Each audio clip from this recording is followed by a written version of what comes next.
Salut! Je vous retrouve aujourd'hui pour une toute nouvelle vidéo, une vidéo que j'aime beaucoup faire puisqu'il s'agit d'un home tour. J'en ai déjà fait sur ma chaîne, plus particulièrement des home tours, mais aujourd'hui c'est pour une maison entière que je vous retrouve et je suis vraiment très excité à l'idée de vous montrer toutes les pièces de ma maison et toutes les astuces que j'ai trouvées pour l'aménager. J'espère que ça va vous plaire et on commence tout de suite. Alors déjà, quand on arrive dans l'entrée, la première chose qu'on voit, c'est un espace un peu spartiate, je vous l'accorde. Pourquoi c'est comme ça et pourquoi c'est pas plus décoré? Je vous l'explique. En fait, je vivais en coloc ici et j'avais un espèce de grand meuble avec une calaxe ici, montée sur pied. Pour ceux qui ne voient pas la calaxe, je vous montre ce que c'est ici. En fait, c'est un meuble avec des cubes, comme vous voyez, et juste au-dessus, j'avais une grande plante sur le côté, enfin des fleurs séchées, et un grand miroir rond que vous allez retrouver dans la salle de bain en haut. Sinon, dans l'entrée, moi, ce que j'ai installé, c'est cette espèce de petit rideau, tout simple. Ça permet de cacher l'aspirateur, le balai, la pompe pour gonfler les roues, du vélo, très important, et surtout, tout ce qui est compteur électrique. Quand on arrive dans l'entrée, du coup, on a la buanderie ici, bon, rien d'exceptionnel. On a le chauffe-eau, la machine à laver, des toilettes, ça c'est cool.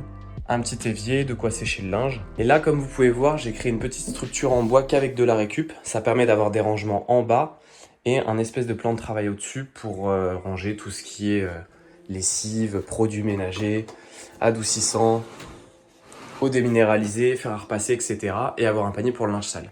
C'est pas très glamour, je vous l'accorde, mais bon, c'est la vie, la dure vie, et on a besoin de laver son linge, je pense qu'on passe tous par là. Quand on arrive ici, c'est la pièce principale. On atterrit directement dans la cuisine. Toute petite cuisine, qui est quand même assez fonctionnelle. Alors, il faut savoir que quand je suis arrivé dans l'appartement, toute cette partie-là, en fait, n'existait pas. Donc, il n'y avait pas de plaque de cuisson, pas de four, pas de meubles. On avait juste un trou. Et ici, rien non plus. Donc là, vous avez mon lave-vaisselle avec de la vaisselle. Jusque-là, rien d'anormal. Vous auriez trouvé des culottes que là, ça aurait été bizarre. J'ai créé ce petit truc pour pouvoir mettre toute ma collection de bouteilles. Comme vous voyez, j'en ai pas mal. Et encore, vous n'avez pas tout vu. Et en fait, ici, on avait simplement une planche de bois fermée. Et en fait, j'en ai créé un petit espace pour en faire un placard. C'est pas compliqué à faire, une petite lumière, une planche, vous voyez, posée sur des tasseaux. Et ça offre quand même pas mal de rangement pour cet espace qui est perdu dans la cuisine et pas aménagé. J'ai aussi, avec de la récup, également créé ce petit support en bois qui permet de glisser le micro-ondes juste en dessous et d'avoir quand même du rangement au-dessus sans abîmer la surface haute du micro-ondes, et ça c'est cool. J'ai ajouté cette petite étagère pour mettre tous mes bocaux, pour mettre les pâtes, le riz et qu'est-ce que c'est que ça? Des noisettes et les bouchons de bouteille de vin, parce que j'aime beaucoup le vin et du coup j'en bois beaucoup. Tout ce que vous voyez ici, c'est que de la récup.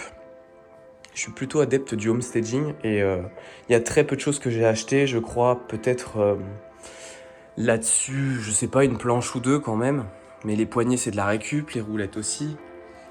Ouais, tout ce que j'ai, peut-être les supports en fait qui permettent de faire coulisser le placard ici. Je sais ce que vous devez vous dire, oui, la couleur des portes n'est pas exacte partout. Mais c'était très difficile de trouver la même teinte et pareil, c'est de la récup, donc j'ai pris la peinture que j'avais directement. Sachant que vous n'êtes pas obligé de faire une cuisine qui est complètement uniforme. L'intérêt, ça peut être aussi de faire varier les plaisirs, faire varier les couleurs et de mettre des couleurs différentes en haut et en bas. Ça peut aussi avoir son charme. On passe ensuite à la partie salon. C'est là où je passe l'essentiel de mon temps. Je pense que ça se voit au niveau de la déco parce que c'est l'endroit le plus fourni de la maison. Et donc c'est là où vraiment j'ai besoin de me sentir chez moi. On commence par le canapé qui vient de chez Ikea. C'est un cadeau que mes collègues m'ont gentiment offert pour ma crémaillère. Il est très confortable et il a un design assez sympa.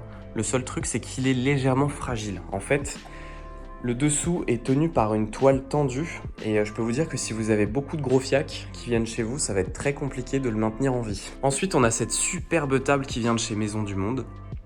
Elle m'a coûté un bras, elle est en manguier sculpté. Comme vous pouvez le voir, elle est riche en détails. C'est vraiment très très joli à regarder, mais c'est extrêmement massif. C'est une pièce de ma collection que j'affectionne particulièrement, parce qu'en plus d'être dans un matériau noble, on a vraiment l'impression qu'elle a été travaillée à la main par un artisan. Bon, je vous rassure, c'est pas le cas. Ça vient de Maison du Monde, donc ça doit être probablement des gens payés au lance-pierre qui ont dû la faire. Mais le rendu est quand même incroyable. Et c'est pas le genre de choses qu'on va trouver dans des magasins, on va dire, un peu plus lambda. Ensuite, on a mon meuble qui vient de chez La Redoute, le meuble télé. En bois, je crois que c'est du chêne massif. J'ai acheté ce meuble quand j'étais à Montpellier et je suis très content de l'avoir parce qu'il est très fonctionnel. On a un grand tiroir juste là, un placard ici. Et comme vous voyez, on a un support pour pouvoir mettre sa console, sa box ou quoi que ce soit d'autre. Bien que je ne suis pas sûr qu'une PS5 rentrerait là-dedans, mais je pense que c'est à tester. Pour ceux qui reconnaissent ce que je regarde, n'hésitez pas à me le dire dans les commentaires. C'est un très très vieux truc que je regardais quand j'étais petit et j'adorais ça. Ça passait tous les ans à la période de Noël. Et je me suis senti un petit peu nostalgique, alors j'ai décidé de me le regarder. Là, vous avez une grosse bête. C'est la dernière acquisition que j'ai faite et qui va me permettre de pouvoir jouer en ligne sans payer, contrairement à la PS4 qui nous oblige à toujours prendre un abonnement pour jouer en ligne. Et je me suis vraiment fait plaisir sur ce coup-là. C'est une vraie bécane de compétition qui va me permettre d'être tranquille quelques années. Et ouais, j'ai enfin lâché les consoles pour me concentrer au PC. Dans cet espace, on a ma grande étagère qui vient de chez Ikea aussi. Je ne l'ai pas payé très cher et j'ai pu y mettre tout ce que j'aime à l'intérieur. J'ai quelques pièces qui viennent de chez Maison du Monde, quelques pièces aussi de chez Ikea, comme la boîte, le sablier, cette petite figurine en pierre, sachant que celle-ci, je l'ai trouvée dans une petite boutique à Montpellier sur le marché du Lez. C'est un peu dans le même esprit, mais je pense que celle-là, elle a un peu plus de cachet que l'autre. L'autre vient de Maison du Monde. Cette boîte vient de chez Ikea. Ce cadre, il me semble que c'est Maison du Monde aussi. J'ai aussi cette cloche qui vient de chez Ikea. Je trouve qu'elle a un design original. C'est pas le genre de choses qu'on trouve d'habitude chez Ikea et j'ai flashé dessus dès que je l'ai vu. Là, vous avez tous mes magazines de déco et quelques guides. J'adore le magazine Milk Décoration pour ceux qui connaissent. J'aime beaucoup leur style et je me suis abonné il y a quelques temps. Je connaissais pas. Là, on a mon tourne-disque. C'est une pièce que m'a offerte la Duxi il y a quelques temps. Et j'avoue que j'ai pas beaucoup de vinyles à écouter. Si vous avez une astuce pour trouver des vinyles pas trop chers, je suis preneur parce que j'aime beaucoup en écouter, je trouve que ça a un cachet de dingue. Là, vous avez toute ma collection de guides, spirituels bien sûr. Ici, j'ai une boîte où je range toutes mes photos. Et là, vous avez quelques paniers que j'ai achetés chez Maison du Monde pour celui-là. Et ceux-là viennent de chez Ikea et je crois qu'ils ont au moins 10 ans, donc ça doit être impossible de les trouver maintenant. Alors si vous voulez m'y acheter au moins 250 balles, n'hésitez pas, je suis ouvert à toute proposition. Et pour ici, on est plutôt bon. Les rideaux aussi que j'ai installés de part et d'autre des fenêtres viennent de chez Maison du Monde à l'époque où j'y travaillais. Et c'était il y a au moins 8 ans. Je les ai récupérés chez mes parents parce qu'ils dormaient et je trouvais qu'ils donnaient un beau cachet à cette pièce qui est dans les tons un peu marron, beige, avec quelques touches de blanc. Je sais pas ce que vous en pensez, mais je trouve que ça apporte beaucoup de chaleur à cette pièce. J'ai oublié, mais mon tapis vient de chez But. Je vous avoue que j'ai pas cherché à comprendre et j'ai acheté un tapis assez simple qui coûtait pas très cher. Ce côté cocooning un peu tout doux, voilà, on a l'impression que c'est une peau de bête et quand on est dessus, c'est cool. Je vous dis quand on est dessus parce que même si je suis très vieux maintenant, je ne m'assois jamais dans le canapé et quand je geek, c'est toujours sur le tapis. Donc c'est important pour moi d'avoir quelque chose de molletonné. De ce côté-là, j'ai pas fait l'inventaire parce que j'ai essayé de l'éviter, mais là, on le voit clairement. J'ai une guitare. C'est un cadeau qu'on m'a fait pour mon anniversaire et je vous avoue que je ne sais pas en jouer. Mais étant un amoureux de The Last of Us, le moment où j'ai vu Joël jouer de la guitare, je me suis dit ça y est, il faut que j'apprenne à jouer de la guitare. Donc, elle trône ici fièrement dans le salon. Je trouve que c'est quand même très joli à regarder dans la pièce. Mais je vais vous épargner le fait de jouer de la guitare parce que je pense que vos oreilles vont pas me dire merci. J'ai aussi ce vase que j'ai trouvé chez Maison du Monde et j'y ai mis des plumeaux que j'ai récupérés à Bayonne, je crois, quand j'étais en vacances. Pas à Bayonne, c'était à Biarritz. Voilà, j'ai trouvé un champ de plumeaux, je sais pas comment on appelle ça, de pampas, de plumeaux. J'en ai récupéré quelques-unes, je les ai laissées sécher dans ma buanderie à l'envers et je les ai aspergées de lac, ce qui a permis de les fixer. L'effet est waouh. Et ça, c'est des trucs qu'on trouve dans le commerce qui coûtent un bras. Donc je suis bien content de les avoir eu gratos. Le pouf que j'ai ici vient de chez Alinea. Je pense qu'ici j'ai fait le tour. Je vais vous montrer maintenant ma chambre et la salle de bain là-haut. Comme vous le voyez, c'est un duplex. Et donc on a un escalier qui monte aux chambres. Là-haut, juste en face, vous avez l'ancienne chambre de ma coloc. Je vous montre, mais je devrais vous épargner le bordel. parce que c'est une pièce qui sert plus à rien sauf pour les cartons. Et mon sac Basic Fit, parce que je déteste le voir, ça me rappelle qu'il faut que j'aille au sport. Donc là, rien à redire, hein. J'ai quelques vêtements mal rangés, des boîtes. C'est un peu l'envers du décor. Et mes jambes. Coucou. Ensuite, quand on arrive ici, on a la salle de bain. Comme vous pouvez le voir, rien d'incroyable. Coucou.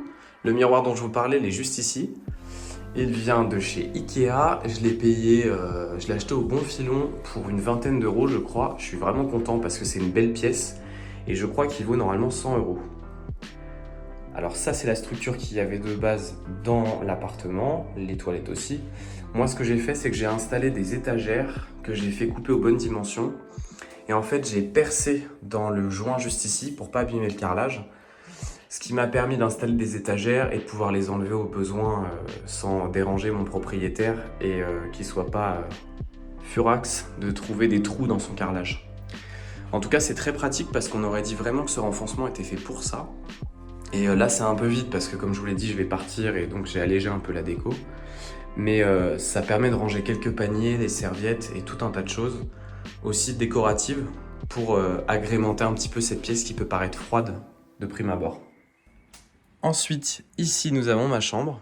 Pareil, j'ai allégé un petit peu l'espace. Et je voulais pas trop charger cette pièce. Il faut savoir que quand ma coloc était là, juste en face, j'avais ma télé qui était installée. Sinon, la chambre a pas beaucoup bougé. J'ai un lit coffre que j'ai acheté sur un site dont je me souviens plus le nom. Je l'ai quand même payé assez cher et il n'est pas d'une qualité incroyable. Ce que j'aimais beaucoup, c'était le fait qu'il y ait du tissu ici. Je trouve que ça lui donne un côté beaucoup plus doux et beaucoup moins froid qu'avec un lit en métal. Donc c'est ce qui m'a séduit quand j'ai voulu l'acheter. Et le fait d'avoir une petite chambre où on peut pas vraiment mettre un dressing, je trouvais ça pratique de pouvoir mettre tous mes vêtements, mon linge de maison. Mon matelas, je l'ai changé il y a quelques temps, il vient de chez Emma et c'est vraiment un bonheur de dormir dedans. Vraiment, si vous cherchez un matelas, je suis pas sponsorisé, mais je vous conseille vraiment d'aller chez eux parce que c'est un bonheur de dormir dans ce lit. Les draps viennent de chez Ikea. Les coussins de chez Maison du Monde. Et juste au-dessus, vous avez une petite étagère, vraiment petite, avec un petit rebord, que j'ai fabriqué moi-même chez Leroy Merlin avec des planches de récup également. J'ai simplement fait couper ça aux bonnes dimensions, fixer ça au mur, et ça permet de donner beaucoup de cachet à la pièce, sans pour autant prendre beaucoup d'espace. Dessus, on retrouve ma Triforce. Les fans de Zelda apprécieront. Cette petite chose, je l'ai trouvée chez Casa. On a Lou, mon petit bibipod, qui vient du jeu Death Stranding. Et pour ceux qui connaissent bien ma chaîne, vous l'avez reconnu. Ensuite, on a un cadre que j'ai acheté chez H&M Home. Et vous avez une toile que j'ai achetée aussi chez Redbubble, qui vient de mon film, un de mes films préférés, qui est La La Land. Et j'ai vraiment trouvé que l'affiche avec le piano et les couleurs s'accordaient vraiment parfaitement dans cette pièce. Également ce petit attrape-rêve qui est un mix de deux attrape-rêves que j'avais dans mes cartons de Montpellier et j'ai décidé d'en faire un bloc pour quelque chose de plus fourni. Les rideaux viennent de chez Ikea ainsi que cette suspension. J'ai également cette lampe que j'aime beaucoup et que j'ai achetée il y a 3 ans maintenant, chez Ikea aussi pour un prix dérisoire. Et ce grand miroir qui me sert à m'habiller le matin et à voir si ma tenue est cohérente avec ma vieille tête. Par ici, on a cette malle qui vient de chez Maison du Monde, que j'ai achetée il y a quelques années. Elle est en manguier massif également. Et comme vous voyez, elle a été sculptée à la main, avec des motifs un peu indigènes que je trouve très sympas. Et à l'intérieur, on a des choses très précieuses. Je vous montre pas le détail, mais on a toutes mes vieilles consoles. Donc c'est un peu mon petit coffre secret. Voilà.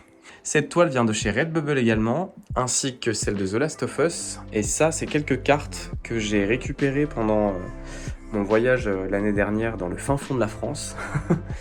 J'essaie d'en prendre une à chaque fois dans les endroits où je vais. Comme vous voyez là, j'ai été à Cabourg, très sympa. J'ai fait Montpellier, bien sûr, Bayonne, Osgore, Saint-Jean-de-Luz, des petits endroits où j'ai été, où j'ai trouvé ces cartes postales très cool. Voilà pour les détails.